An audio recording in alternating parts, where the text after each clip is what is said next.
everybody. We're going by various clocks here, but I'm going by that clock up on the wall.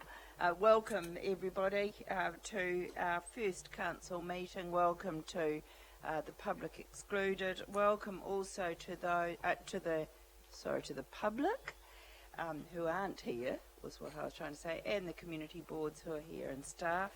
Nice to be back at the table today. And also could I welcome Clarence Susan and Noda Kotz from Office of Auditor General. So wonderful that you're here today for the issue of signing off our document today.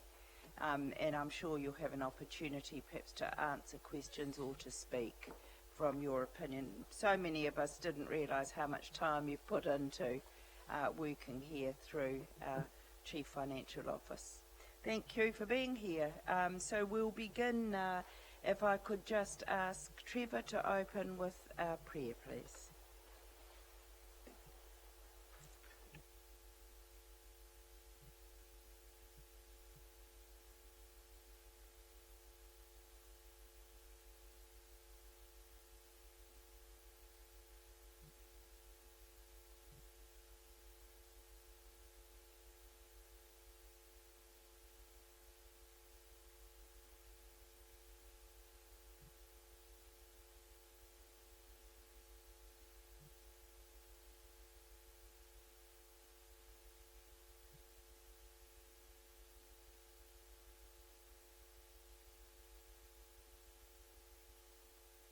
Call for any apologies, and there appear to be none. The table is full. That's a great start.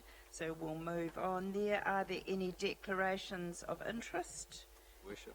Yes. I have a non-pecuniary interest in recommendation 3. Thank you. So we declare that.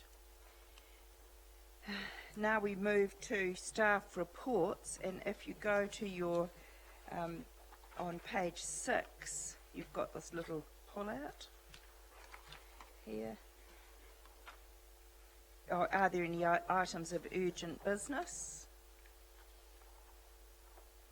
There appear to be none, but yes, yeah. None from the floor, but the Chief Executive wants to speak here on an aspect of our business. So thank you, Worship. So councillors, over the last period of time, you'll recall that at your last meeting you gave me delegation to make decisions while council was not sitting. I have to report today there were no decisions made over that period under that delegation. Thank you. And that's an important pro forma report back. Thank you. Seconded, Councillor Gould. All those in favour, please say aye. Contrary? Carried. Right, we now move to staff reports, recommendation 1. I'll just let you get up there, Carol. That the report, the confirmation and adoption of schedule of meetings for the balance of 2016 be received. Do I have a mover? Thank you, Councillor Gould. And a seconder, Councillor Rokawa-Tate. All those in favour, please say aye. Contrary? Carried. Are there any questions about the schedule of meetings? There just maybe. Yes, Councillor Kent. Thank you, Your Worship. What is a council committee? A council committee? Through you, yes. Your Worship. What we've put on the calendar there is just putting a day there so that if there's a determination of something, the committee structure on the 1st of December, there is an opportunity to have a committee round undertaken in December. So we've kept that day clear so that whatever committees you decide, we can actually have a round of meetings before Christmas. Thank you. Councillor Maxwell.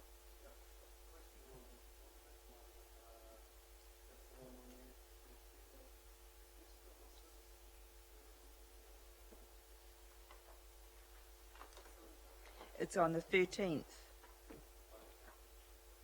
It's in the schedule. And also the 8th of November. It's on your schedule. Go to page 9. this little bit. It's only November and December we're closing off.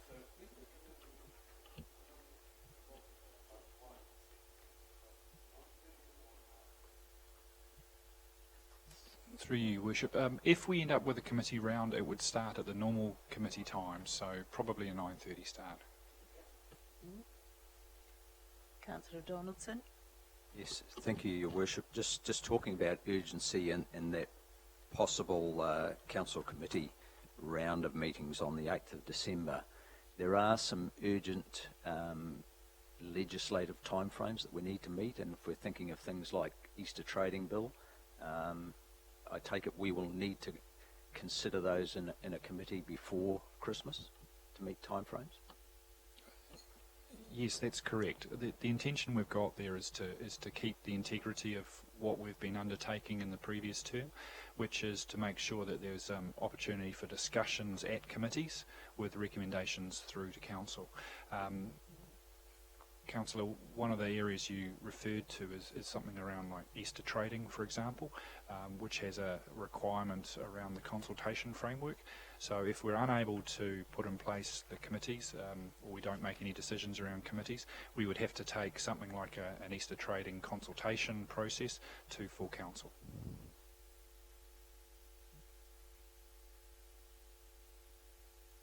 Just to help out our new councillor Kumar, I just wondered if a key, I mean, I struggle with some of the jargon as well.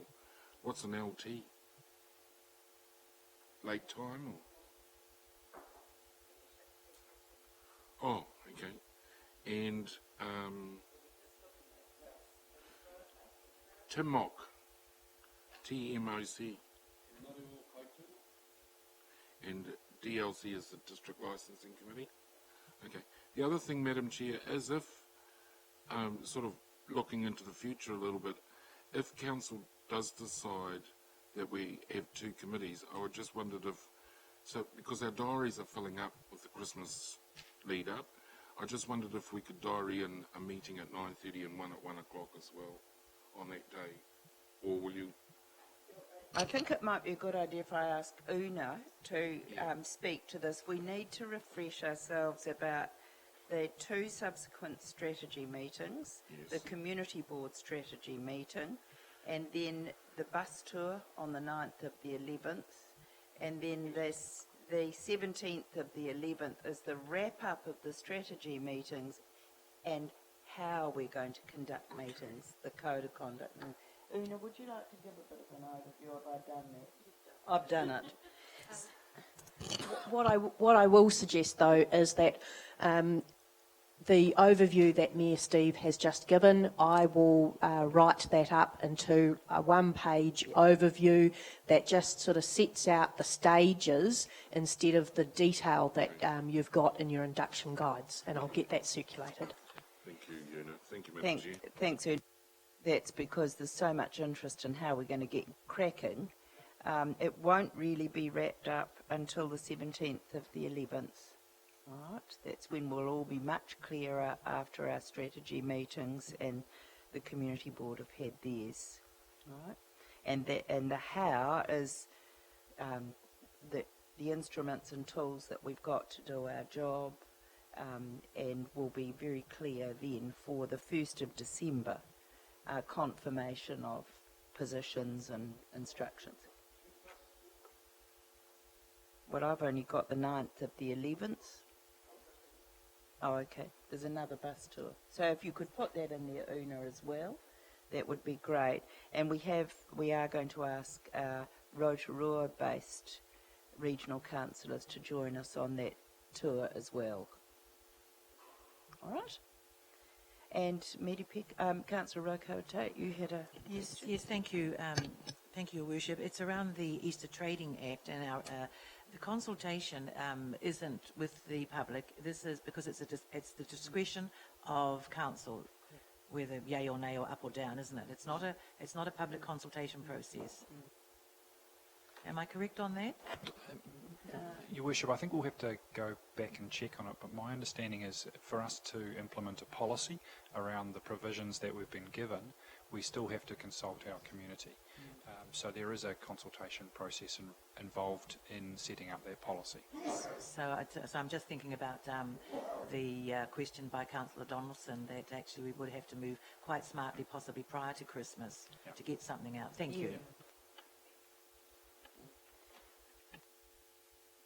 I call for a mover and a seconder of the staff recommendation 2, that subject to Schedule 7, Clause 19(6) of the Local Government Act 2002, the schedule of meetings of council for the period 27th of October to the 31st be adopted, and that it be noted that council meetings will be held on the 1st and 15th of December 2016 and a council committee meeting on the 8th of December. Do I have a mover? Thank you, Councillor Maxwell. Seconder,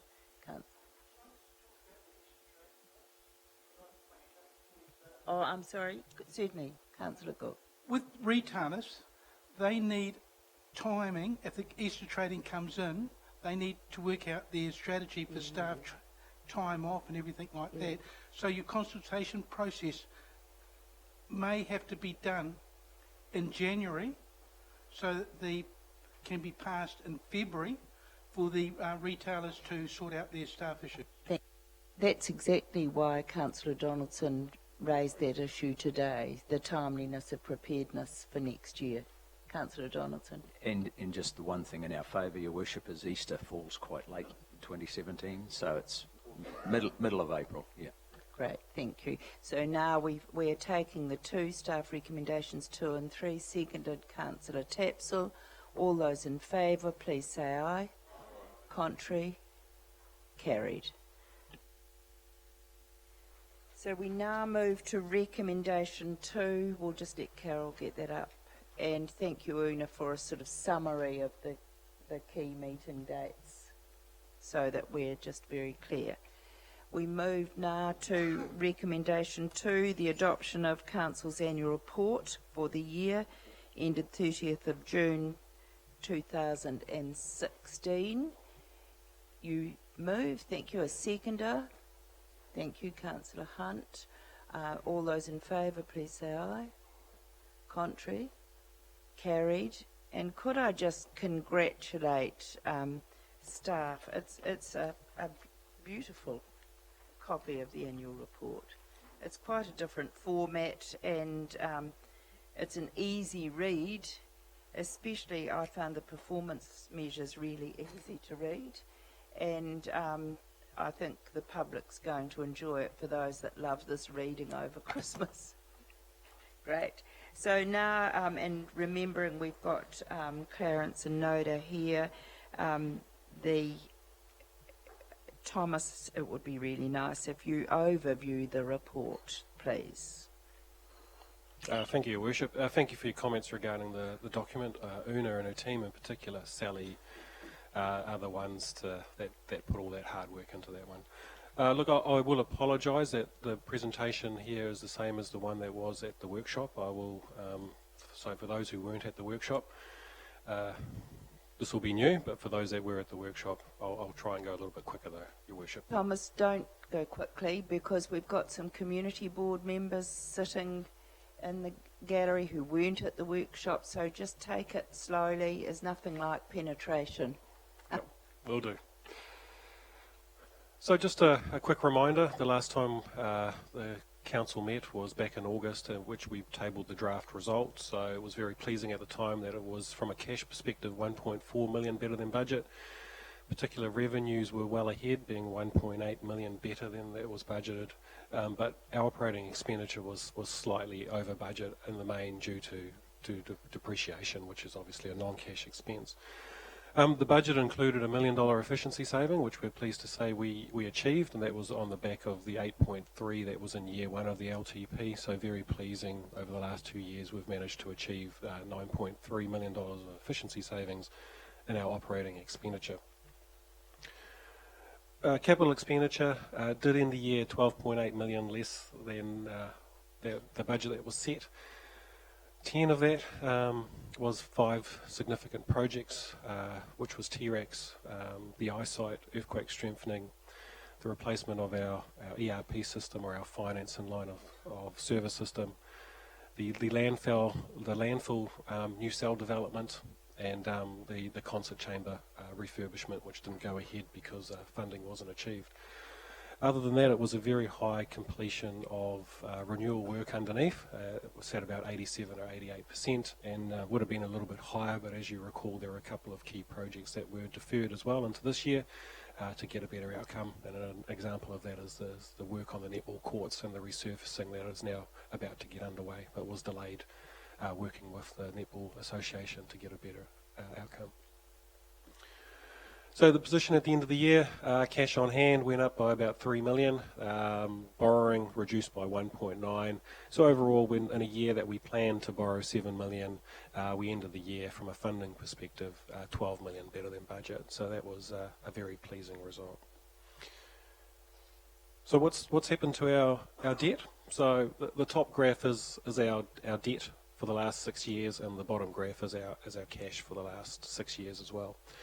And as you'll see, there was a steady increase in our debt, 2011 to 2013. 2014, which was the first year of the previous council, the borrowing that occurred there was actually pretty much committed the day after the financial year ended, and that was because, as you can see in the bottom graph, there was insufficient cash held at the end of the financial year to actually pay for the costs and creditors that related to the previous financial year. So what we've been doing over the last 3 years was slowly whittling down our external debt, but also building our cash reserves as well. And then you'll see there from 2013, we went from having $1 million of cash on hand, building that up to 11 million. What that actually means is when you combine the two, you get to what we accountants like to talk about net debt. So net debt is the gross debt less the cash available on hand.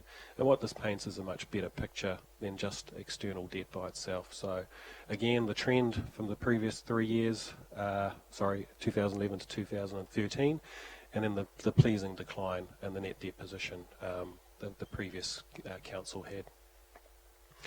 And I'll just come back. It's very important that we hold those cash reserves that for our working capital purposes. So you'll recall at the end of the year, we carry roughly about $8-9 million of creditors, and in previous years we never had the cash available to pay for it on the 20th of July when they fall due. So what we were doing from pre-2013 was actually artificially lowering our debt to where it actually should have been.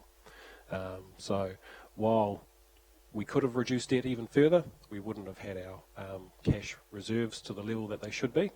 And so again, we would have been continuing on with that artificial position. So what have we done since then? So there's been a lot of reclassification for accounting purposes and international financial reporting standards, which I won't go into. The big piece of work that took place was the roading asset revaluation and the capitalisation, and that drives our depreciation costs and flows through it as well. As I mentioned at the workshop, we did run into a significant issue with our revaluation of roading assets. We were anticipating about a $24 million gain in that area, and I think we ended the year with about a $500,000 gain instead. So we fell about $23.5 million short. And the reason for that is that we found a historical error in the way that a certain class of roading assets was being revalued, that we were actually revaluing it incorrectly. And so by correcting that, it effectively wiped the gains that we would have had this year. So this is all non-cash, but obviously does have an impact on our statement of comprehensive income, our financial performance. We also did asset write-downs, so those are things like Community House, writing down the carrying or the book value of Community House, as well as City Focus. And then we did non-cash entries such as recognising carbon credits that we'd bought in previous years but had to relinquish, so we then expensed them, as well as dealing with interest rate swaps and recognising any gains and losses that we have due to interest rates moving up and down. And then we consolidate, so we bring in all the CCOs and do a group set of accounts as well. The key is that while the document itself and the result looks significantly different from the draft that we had before, that was obviously reflective of our true cash position. The overall cash result hasn't changed because it can't change. So, and the main change really is the write-down of assets and the revaluation gain issue that I just talked about before. So what does that look like? So my apologies, there is a lot of data on there, but this is just taken straight out of the document.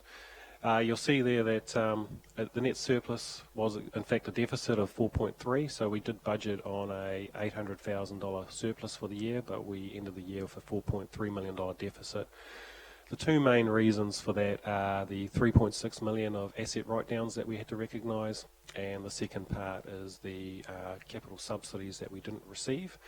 And that relates to TRACs and the concert chamber projects not going ahead, so we anticipated getting $3 to $4 million worth of capital subsidies in those areas, and that's the reason why we ended the year, when we put it all back together, behind budget rather than the picture that we were talking about back in August, which we were showing we were ahead of budget.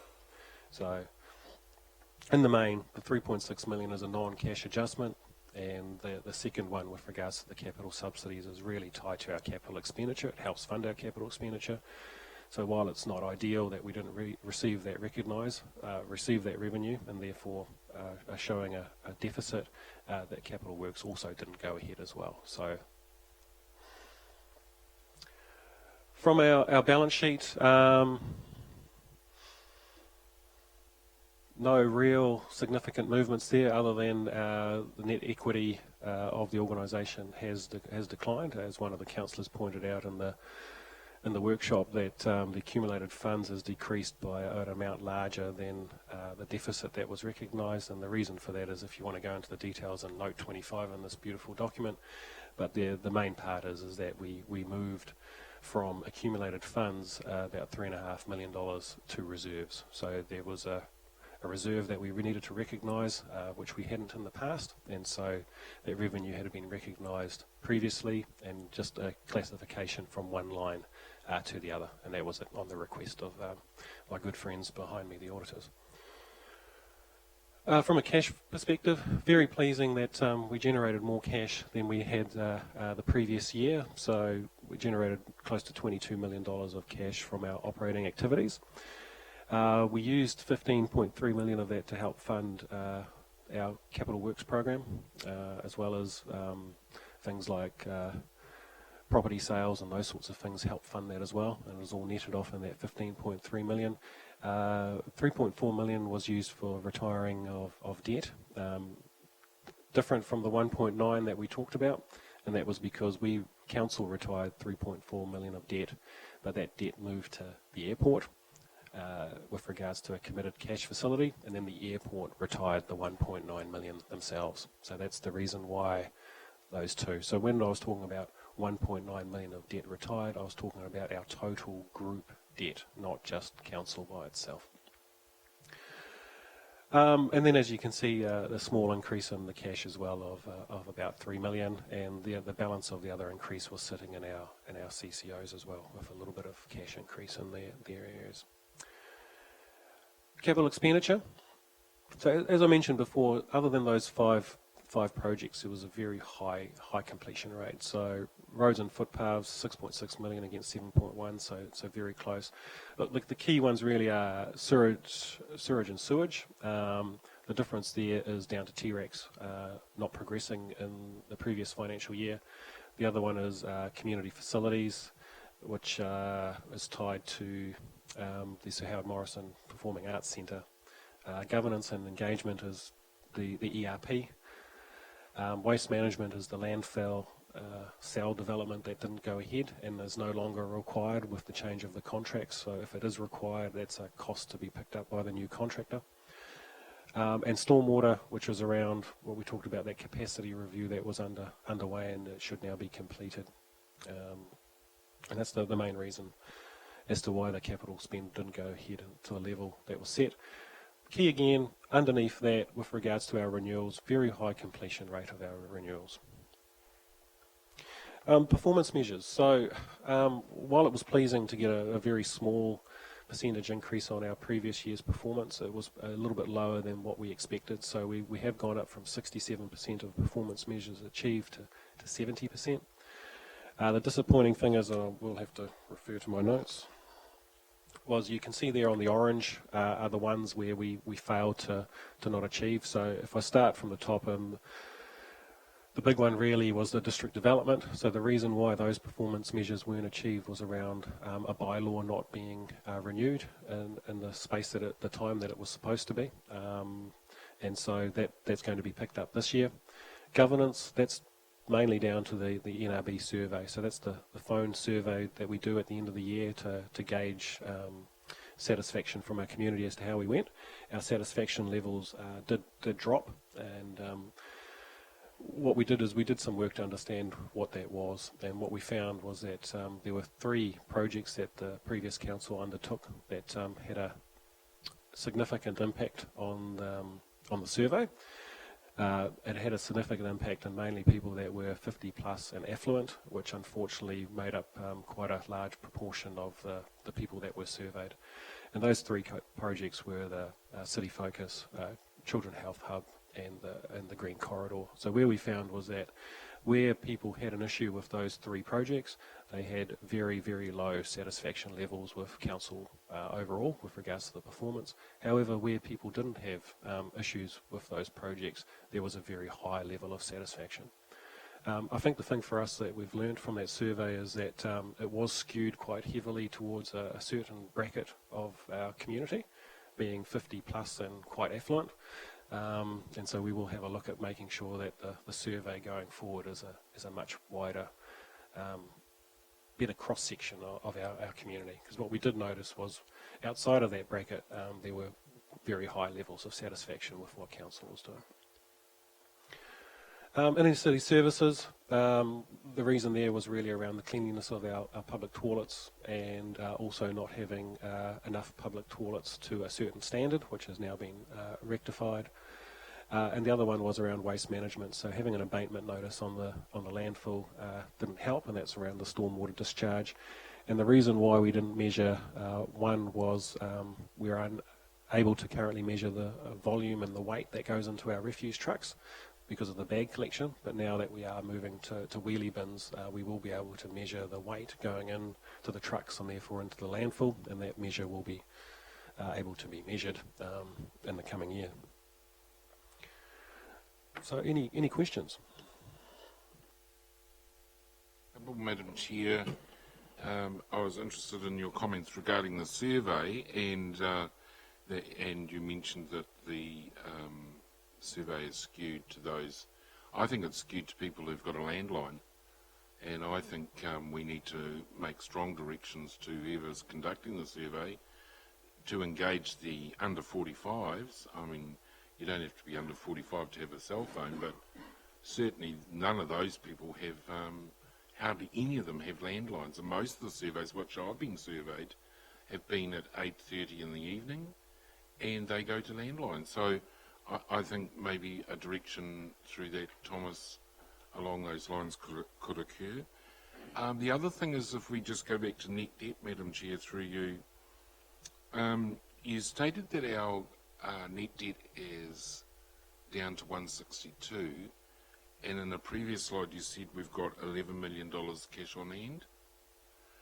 So is that being invested on a call rate, or to offset some of the debt servicing costs of the set debt?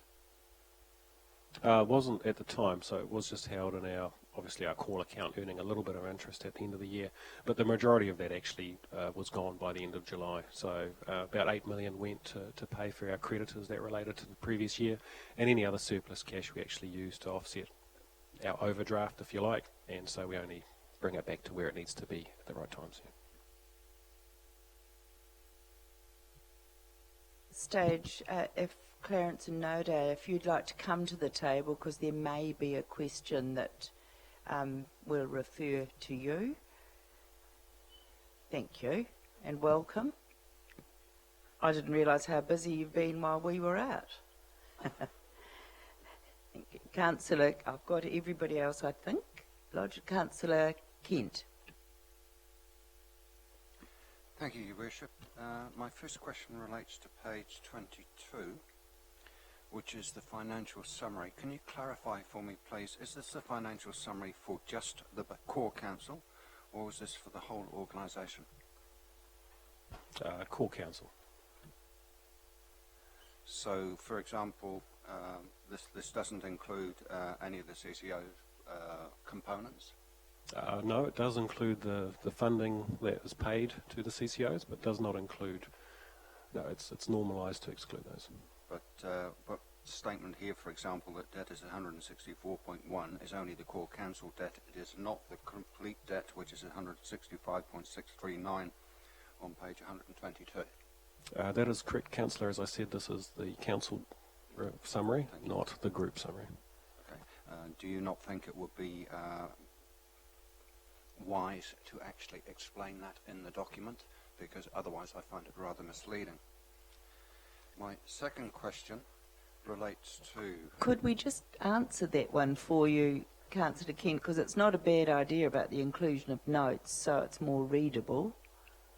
Your Worship, the commentary in the document actually makes it very clear. So we do actually in the other areas with regards to your blurb and the Chief Executive's blurb state the group debt that we are talking about the group. But some of this other stuff we are required to present in a certain way. So yes, we probably could put a little comment in there if audit were happy with us, if you so wish. But we do in the rest of the document make it very clear what the group debt is and what the council debt is. Okay, it's just from my reading of the document, if I'm looking to see a financial summary, I expect that to be the whole of the council, not just part of the council, which is what it actually is. So I find that misleading. Perhaps that can be addressed in future, if not this time round. Do the auditors, do you wish to speak to that? Because we need to get clarity at ground zero, because this is how we're going to be reporting from now on. Yeah, what we're trying to achieve is consistency, and if that's not understandable enough, I would recommend that being quite clear that this is either just the council or the whole group. These specific pages are excluded from our actual audit opinion, so we look for consistency, but if you find it misleading, I'm sure that other people will find it misleading as well, and therefore I think by enhancing the disclosure it can only help the reader.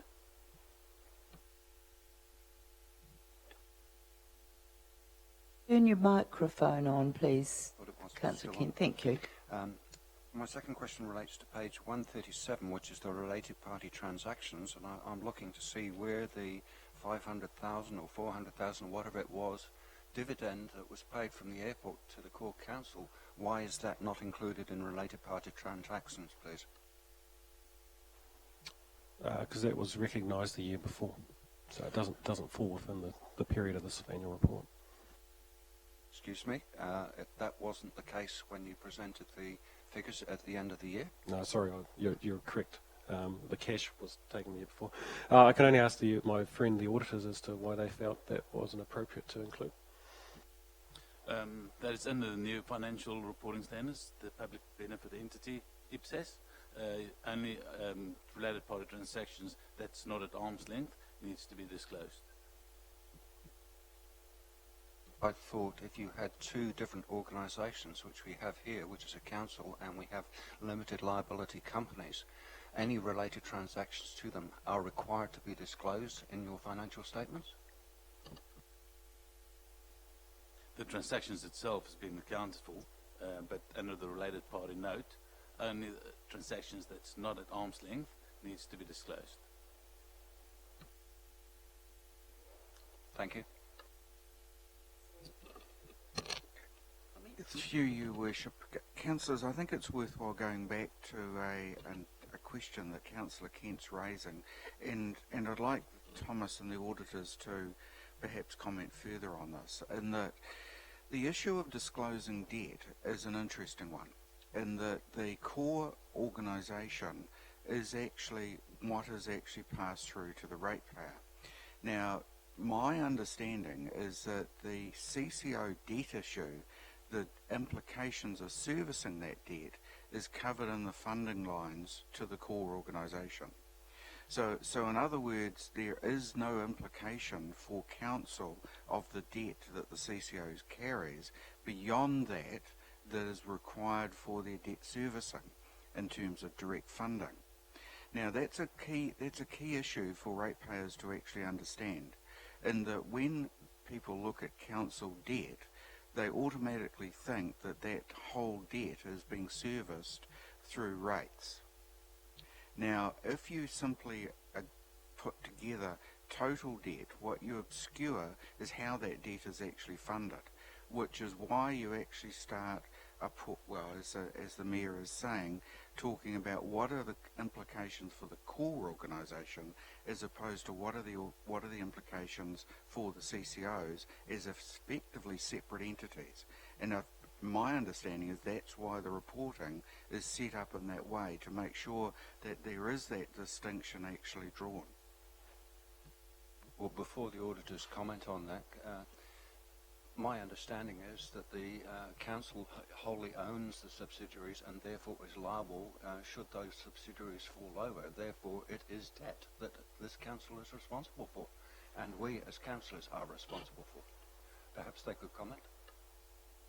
Look, technically that's not correct. So while we do own them 100%, they are separate legal entities, and like every other separate legal entity, if they fall over, they fall over. If council wishes to help and bail them out, then that's a council decision. But otherwise, there is no security from council to that debt that's held in the airport. That's just a general security held by the banks. So you are incorrect there, Councillor. That audit too. We're trying to get everything squared off so we know our going forward position. So when we look at the council debt, at short term it's 25 million and long term it's 138 million, which includes the 15 million debt which is reflected in council's books, in the airport's books. The 15 million loan account that the airport owes back to the council is one of the current assets. So it's reflected as an asset, and the long-term debt is showed as in council as debt as well as in the consolidated numbers. Thank you. Councillor Stewart, is yours a supplementary on this issue? It's similar to that, because I, like you, Your Worship, want to start the next 3 years so there is no confusion. The total debt graph that's up there at 166, netted off by the 11 in cash held, comes to 155 million. In that 155 million is infrastructural debt, general ratepayer debt, and the CCO debt. It's all included in the one area, and so there's no ambiguity, because I've had people ring me over the weekend and said, "What's this? The $5 million blowout in the budget?"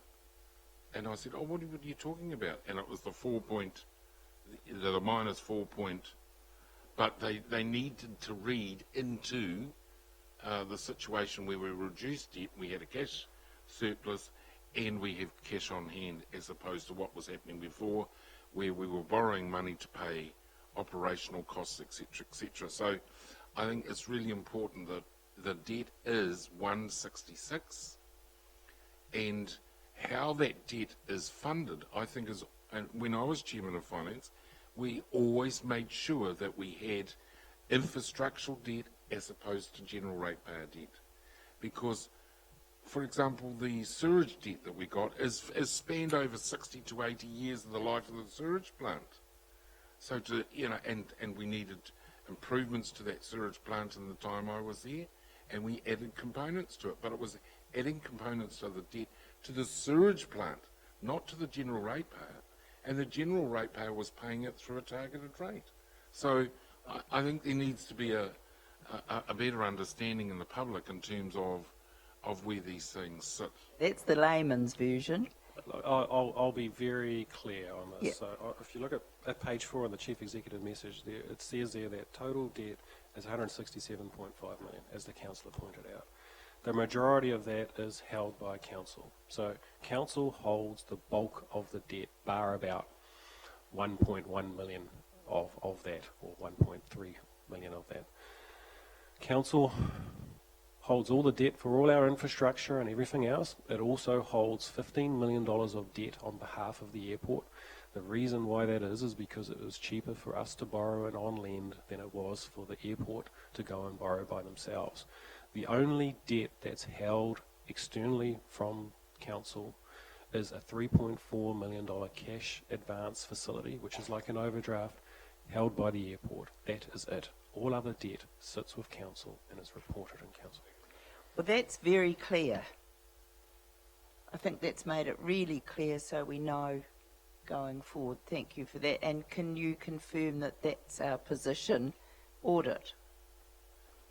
Yes, if we go to the statement of financial position on page 79, under our group total debt, the current liabilities over there is 26.9 million, and the long-term debt is 138.735 million. If we go to council itself, which is on the left-hand side of the column, it's 138.7 million long-term and 25.4. So the difference is in group, which is the, externally held. Thank you. Thank you. Now, the next question was from Councillor Tapsell, then Rotorua, then Councillor Gould, then Bentley. Thank you, Madam Mayor, and thank you, Thomas and the auditors, for your time on this. I was very pleased with the document, actually, and I think it's very user-friendly in reading those financials, and glad to see a clear distinction between the group debt and the separate debt of the CCOs. My question is probably more towards Thomas in regards to the key performance targets. I am a bit concerned that they haven't been met or reflected, or a clear reflection of what the community actually thinks. I do definitely agree that we need to be ensuring that we get all the different demographics of our community, and perhaps a suggestion, as we accepted in the last term submissions online through Facebook, will we be able to do that again with these things, doing surveys online but also through Facebook, and take that feedback as official feedback towards our key performance targets. I'm thinking online because it will be more cost efficient than calling cell phones. Thank you. I think, if your worship, in the next couple of months we're working with Una and her team with regards to how to approach this for this next financial year, and we'll come back to council as to how we'll go about that. So. It's a great suggestion, Councillor Tapsell, and this is the, I referred to it yesterday in my address, about the greater use of online as a useful tool. So many of us don't even have a landline now. Right, a good suggestion. Now we've got Councillor Rotorua. Yes, thank you, Madam Chair. It's in our key performance targets, Thomas, and the district development, which was not achieved, I see there, and I think if I get you correctly, you mentioned that we missed the bylaw, something to do with the bylaw review. And was that a number of reviews? Because we do have a schedule of reviews, don't we, that I presume a red flag gets signalled, and so did we not achieve because of it? Was it missing one bylaw review, or was it a culmination of a number? Because I'd be really worried if it was a number, so I'm just unclear, that's all, like some clarification. Thank you. Yeah, look, my understanding is it's two. It's the smoking bylaw and the gambling bylaw, which will be coming through shortly. Yep. So that means that has that significant impact that nothing was achieved? Because that's... Oh, it's 100%. Okay, all right. So it's not that tragic then. Thank you. Thank you. Thank you, Madam Chair. Thank you, Thomas, for your report. Are the carbon credits going to be sold in the near future, or have they already been sold? And it's approximately $1 million we're probably talking. Yeah, that's a very good question, Councillor. So as we indicated back in August, that we do have carbon credits now that we will no longer need, and their current value now is $1 million. So we paid a lot less for them about 5 or 6 years ago when we bought them, and so with the changes at the landfill with regards to the contract that was awarded, the carbon credit costs now sit with the contractor and is inclusive of the contract price. So if council wishes, we can dispose of those carbon credits, and they are worth approximately $1 million at the moment. Our thinking was probably to bring a paper to council in the new year and to give you the rationale and the option to do that. And there's also the hope that central government lifts the cap on carbon credits, so there by that stage they'll be worth even more. So, yeah. To the auditors, the financial report for the Rotorua Lakes Council, Rotorua District Council, Rotorua District Council trading as Rotorua Lakes Council, are you very pleased with the financial report for this period of time? So there's still a loss reflected, but I think the most promising part of it is when you go to the cash flow statement. I think Thomas has shown that, and that's where it's reflected the actual increase in cash generated from operating activities. That is the positive out of it. There's a lot of accounting transactions that have an impact at the bottom line, which is at times difficult to explain. The other thing is, I think over the last 3 years there was a lot of work that went into looking at the work in progress and things that's capitalized where projects have been put on hold, which reflected negatively on the bottom line. But I think, as I said, the positive definitely is when you look at what your financial strategy was in your long-term plan, and that was to have a huge rate increase initially, limit your debt, and to with no impact on your levels of service. That's something that we actually focused on during the course of our audit. And yes, you've achieved all of those things. The debt is definitely lower than what was forecasted. You made an increase in your cash from operating activities. Your capital spend, mainly on the renewals, has been on track. There's about a $4 million underspend on that. As Thomas reflected, 2 million of the 4 million underspend was on stormwater, where there's a review going on.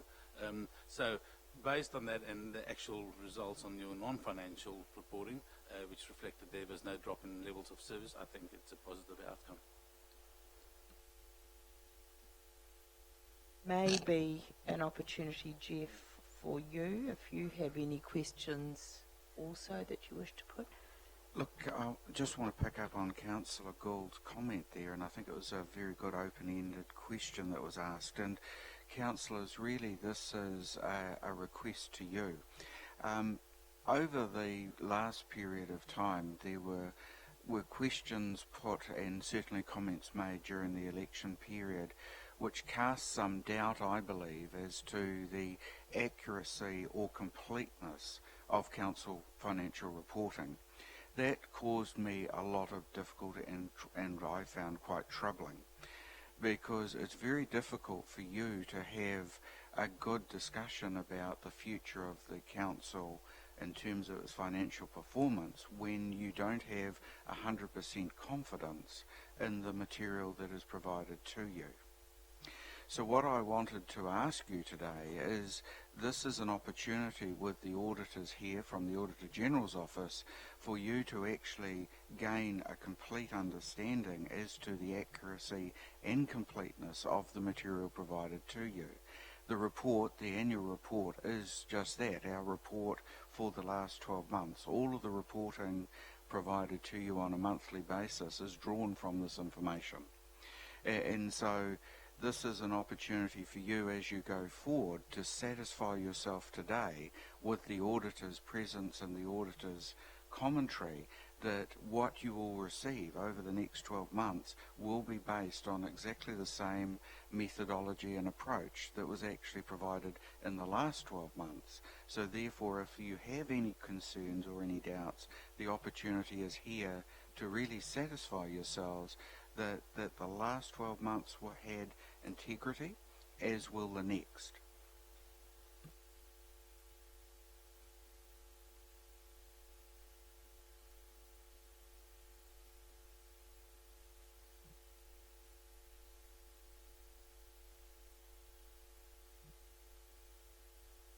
Madam Chair, do we have a frequently asked questions drop down for next to the annual report online?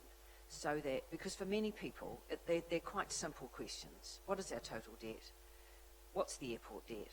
So they're not in this depth of numbers, which is very confusing. And if we had and I appreciate that is extra work, but I think that if there was an opportunity for people to put a question in, but also then populate an FAQ, then we might actually get past this continual myth-making out in the community that our debt levels are out of control, our spending is out of control, and that we don't know what's going on. Because it's quite clear from what we've been presented here today and what the auditors have presented us that is plainly untrue. We know exactly how much debt we have. We know what it's for, when we're paying it down.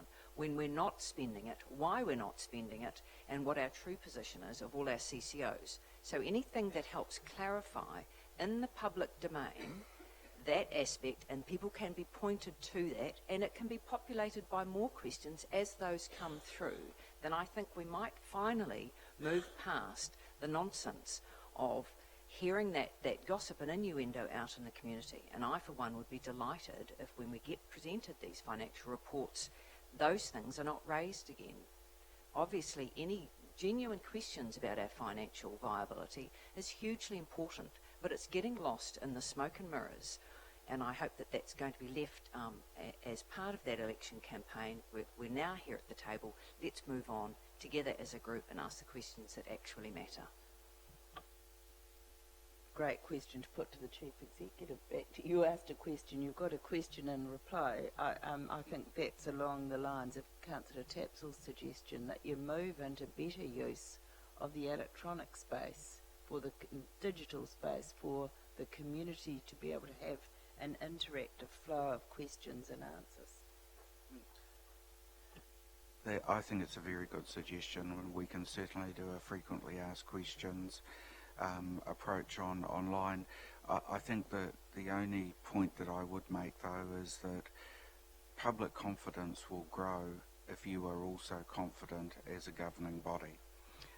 So if there are concerns or issues, this really is the opportunity to air those issues with the auditors. And if there are none, then it's quite clear that you are confident with the integrity of our financial reporting system and the material that we provide. And that's the base we should, I believe, move forward on.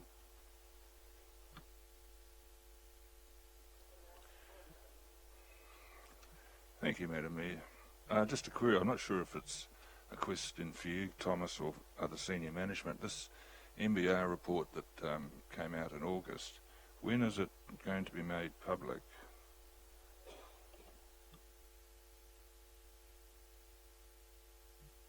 Through Madam Chair, it is public. As I say, we undertake the MBR survey as part of our requirements to meet our methodology around our performance measures included within the long-term plan, and then of course into the annual plan and reported into the annual report. So it is available. My understanding it is online, the full report.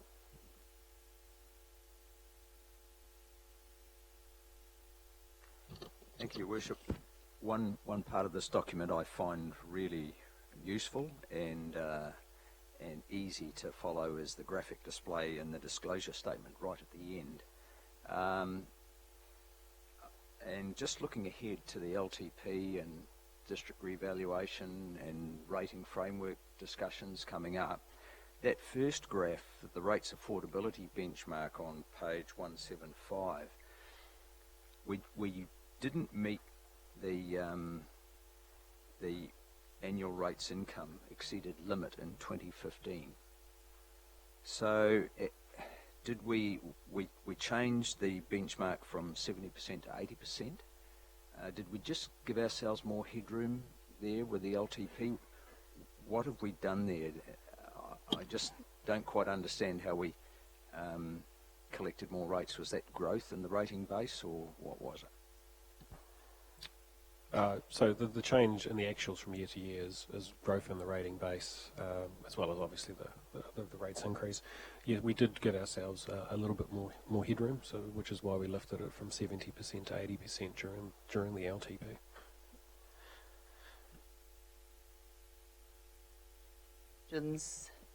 Councillor Stewart, then Councillor Kent. Chair, I think the question and the comments raised by Councillor Tapsell and followed up by most of my colleagues over there, it certainly highlights an issue for me that the question to the auditor is the reporting on a monthly basis and in the reports that you have obviously worked with Thomas and the team together to produce as a final document, are these things robust enough in terms of accounting procedures? The issue we've got through the CEO, is it robust enough for our community to understand it? And that's the dilemma we've got. But I do want to appeal to you, Madam Mayor, that in this term of council, that the meetings be spread along either a 4 or 6 week cycle, so that we have plenty of time to digest them, and for councillors to go directly to staff, senior management, to raise some of the issues and concerns. If they don't get satisfaction, bring them to the council table, and that will allow us a more seamless process and build up a good, strong relationship between elected representatives and our senior management team. Every time I've asked them a question, I've got the response. I may not have liked it, but I have got the response. And Thomas in particular, through you, Jeff, has been extremely helpful in the understanding, because things do change over time. And I just want to, as an elected representative, to have the ability to get the information. I mean, we only got that 4 days ago.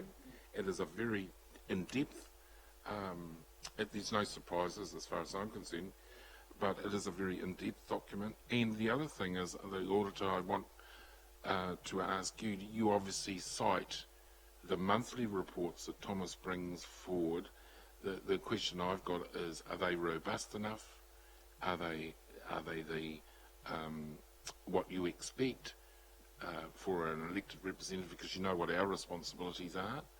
Are they at the level that you believe are robust enough for elected representatives to understand and to make comment on?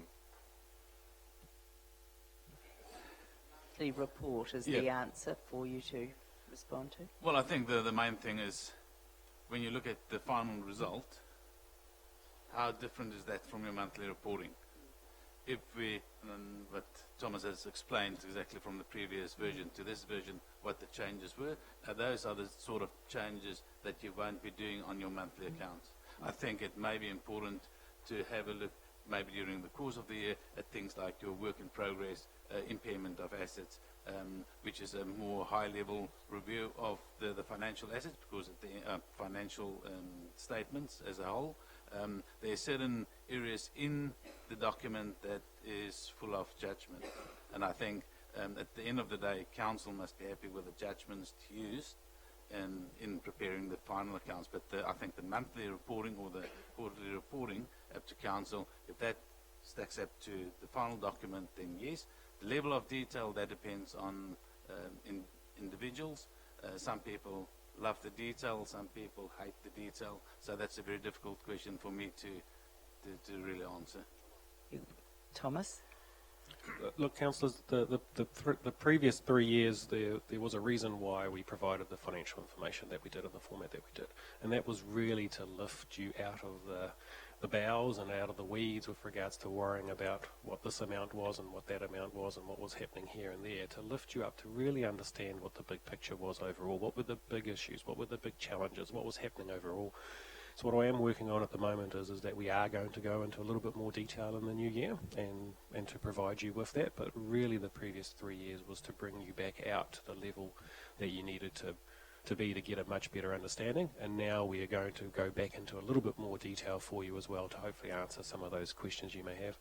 As I've said before, I don't have a door because I don't have an office, but if I did, it's always open. So at any time, anyone is always welcome to come talk to me, ask me any questions, and I'm more than happy to make time to work through any questions that you do have.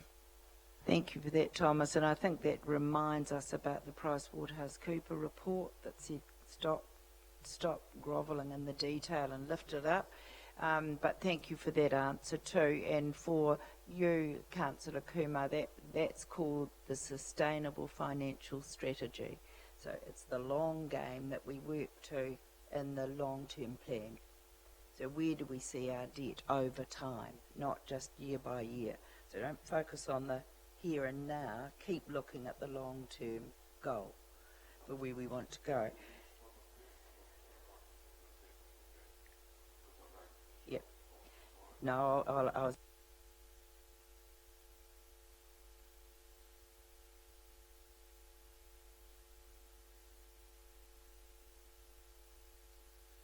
Seventeenth, that we'll start to look at the committee structures, the meeting times, those bits that you sow on a little seed. Councillor Sturt will hold it. Thank you.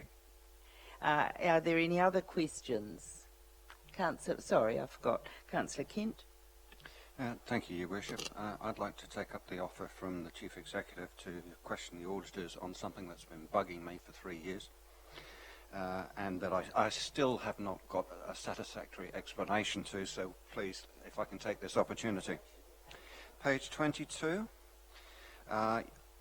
we see there that the Council operated with a net deficit of 4.39 million in the last year. We have also, if you look there, operated with a net deficit in each of the last 5 years. My understanding is that Section 100 of the Local Government Act requires councils to operate their expenditure within their revenue unless there's prudent reasons for doing so. I do not consider that operating a council in deficit for 5 years is prudent. Would the auditors please comment? When we did the audit of the long-term plan, we look at the forecast and how the balanced budget section is applied. In there was 3 years that wasn't a balanced budget, where you were going into a deficit. This year was one of the years where it would have been a balanced budget. If the T-Rex projects went ahead as planned, the subsidies would have been received, which would have meant that it would have been a balanced budget. I totally agree with you. If you keep on running a business at losses, it's unsustainable. But looking ahead based on your LTP, we concluded that it was a prudent LTP.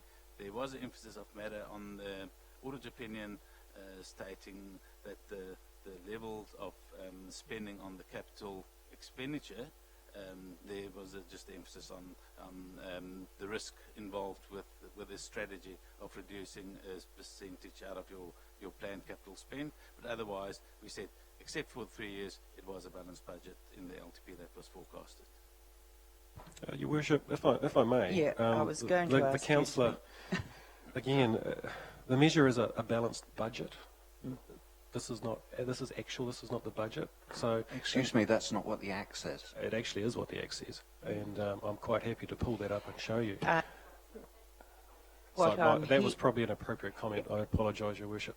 I think the key is that the auditors and myself have explained the rationale for why there is a deficit. There is big non-cash impact with regards to asset write-downs. Underneath it, I bring you back to the cash flow. We have generated sufficient cash flows. We are paying for all our operating expenses from our operating revenues, and we are generating cash to pay for our capital works. So while it is a paper loss that's generated by accounting adjustments and asset write-offs, underneath it is a very strong cash position. Yeah. So a fact that we're not borrowing for operating costs. Correct, Your Worship, and if you recall back to 2008 to 2013, we were not generating the cash revenues from our operations to pay for all our capital expenditure that we planned, and therefore we were having to borrow more than what we said we would. And we have not been doing that, and we are not doing that, and we are not planning to do that for the remainder of this LTP. Great. Thank you, and thank you for audit's response there. That's good for us because it's been a bugbear for some, and the danger is we bump only along from year to year to year instead of looking at a balanced budget. Councillor Gould. Question for the auditors. When you talk at your 175% what a council can borrow, that's on the income, are there times in the Local Government Act where councils going to go above that for specific key works projects, like maybe a sewage system, which requires some time in the future, or maybe a lakes restoration project or something like that? Are there times which we can go above that 175%? The 175% is a council limit that was imposed by council. So if council decides to go to 250%, yes, you can. You'll have to look at your financial strategy and what the impact of that will have on your rates and impact, because we go back to the balanced budget and if it's prudent or not to actually go to that level of borrowing. and you'll definitely have to consult on that. It is a good question to ask when we are looking at the rather tight constraints for some of the big infrastructure projects ahead, but for another day perhaps. There appear to be... Thomas. Oh, just on that, as the auditor said, that is our internal measure. The reason why it's set at 175% of that's what's considered prudent by the sector, and generally when you go over that percentage, the cost of borrowing does go up, unless of course you have a credit rating. So at the end of the day, it is the council's wish as to how high and how low you want to go on that percentage. But 175 is a benchmark for unrated councils, and 250% is a benchmark for rated councils. Thank you for that open question time and response. It's been great to have you here at our inaugural meeting of the next term. We now move to the second part here, that I need a mover and a seconder for the following motion. We can take it as 1, 2, 3 and 4, that Council resolves to adopt the audited annual report of Rotorua Lakes Council and the audited summary annual report of Council for the year ended 30th of June 2016, that the Mayor and Chief Executive be authorised to sign the letter of representation and the statement of compliance section of the annual report. 4, that the Chief Executive be authorised to make minor editorial changes, if any, as agreed with Council's auditors. Do I have a mover? Thank you, Councillor Kent. Seconder, Councillor Donaldson. All those in favour, please say aye. Contrary? Great start, Council. Well done, it's passed. Now we have a resolution. Thank you very much, auditors. It's been great having you at the table too. Thank you. Now we move for a resolution to go into public excluded to discuss the an event contract. Thank you. Seconded, Councillor Rokawa Tate. There is a second part to this resolution, that Council consider that we allow Ariki Tibble to remain for the confidential item as the event manager. Thank you, Councillor Tapsell. Thank you. Seconded, Councillor Stewart. All those in favour of that resolution, please say aye. Contrary? Carried. Right. Thank you.